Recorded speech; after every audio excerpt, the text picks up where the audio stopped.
कि अभी चूँकि इलेक्शन का माहौल है, बहुत अभी तो मान लिए डोर टू डोर बहुत जगह नहीं भी जा पा रहे हैं, तो डोर टू डोर जाने की मतलब पहले सबसे मतलब शुक्रिया करने के लिए डोर टू डोर जाएंगे। और हमारे अभी के दिन में सबसे बड़ा दिक्कत प्रॉब्लम क्या चल रहा है कि अभी आपको टैक्सेशन जो है एक जैसा पूरे नगर निगम का किया गया है।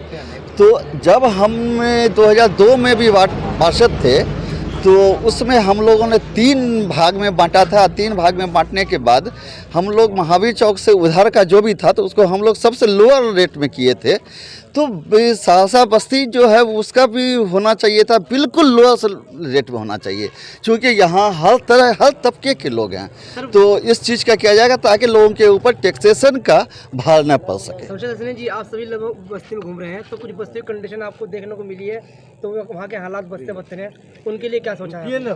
जी, उसके लिए हम लोग ये प्रयास करेंगे कि एक के घर का पहले एक सर्वे हो, और सर्वे होकर जहाँ पर का मान लिए कि रोड नाला नहीं है, ये नहीं, तो वो क्योंकि अब हमारी जिम्मेदारी पहले के तरह सिर्फ वार्ड पार्षद का नहीं होगा बल्कि पूरे 46 वार्ड का होगा। इसलिए हम चाहेंगे इस नगर निगम को एक स्वास्थ्य केंद्र की व्यवस्था भी चाह रही है। बिल्कुल होना ही चाहिए, क्योंकि इतनी बड़ी 25 से 30 हज़ार की आबादी में तो बिल्कुल होना चाहिए। साथ साथ यहाँ एक गर्ल्स हॉस्टल, गर्ल्स स्कूल भी होना चाहिए। इसके पूरी प्रयास करेंगे। नीचे लगाओ सही। हमने एक बार और हमसे मुलाकात हुई थी तो उसमें भी हमने बताया था कि इससे पूर्व में भी हम पूर्व वार्ड पार्षद रह चुके हैं और हमारे काम को लोग देख चुके हैं।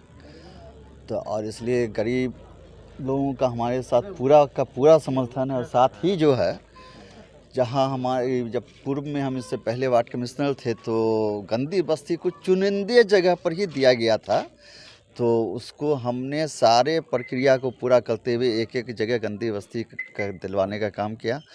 और साथ साथ लोग आज के दिन में ये देख रहे हैं कि अब कोई वो नहीं है कि कोई भी बैठ गए हो गया, उसके लिए आपको एक पढ़े लिखे लोगों की आवश्यकता होगी वहाँ, क्योंकि अब जो होगा वो नगर निगम में कोई आईएएस से हम लोगों के साथ उनकी बैठक होगी। अच्छा, लोग हाँ, इसलिए ये इसलिए है कि वो देख रहे हैं कि ये एक पढ़ा लिखा आदमी है और इनके चूँकि वहाँ पर जो भी जाएंगे बोर्ड में तो उस बोर्ड में एक चूँकि आईएएस हम लोगों के सेक्रेटरी जो होंगे वो एक आईएएस ऑफिसर होंगे और आईएएस ऑफिसर के साथ एक किसी पढ़े लिखे लोगों की आवश्यकता होगी।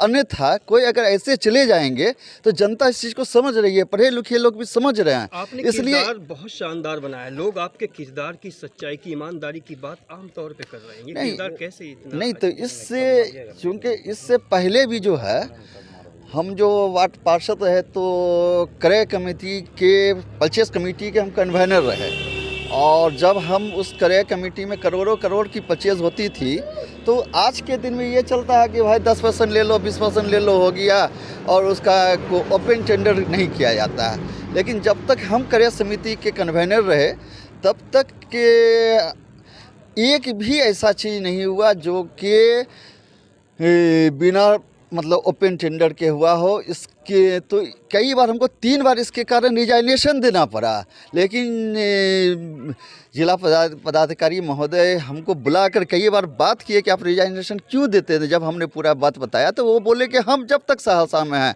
आपके अलावा हम क्रय समिति के कन्वेनर हम किसी को नहीं मदद कर सकते, आपको जब तक हम हैं तब तक आप बने ही रहिए। आपके कंधों पे बहुत बड़ी जिम्मेदारी है, लोग आप पे बहुत भरोसा कर रहे हैं, विश्वास कर रहे हैं। अगर आप डिप्टी मेयर बनते हैं तो इस बदहाली को एक योजना में कैसे नहीं, इसमें हम अपने जानते तो कोशिश ये करेंगे कि अभी चूँकि इलेक्शन का माहौल है, बहुत अभी तो मान लिए डोर टू डोर बहुत जगह नहीं भी जा पा रहे हैं, तो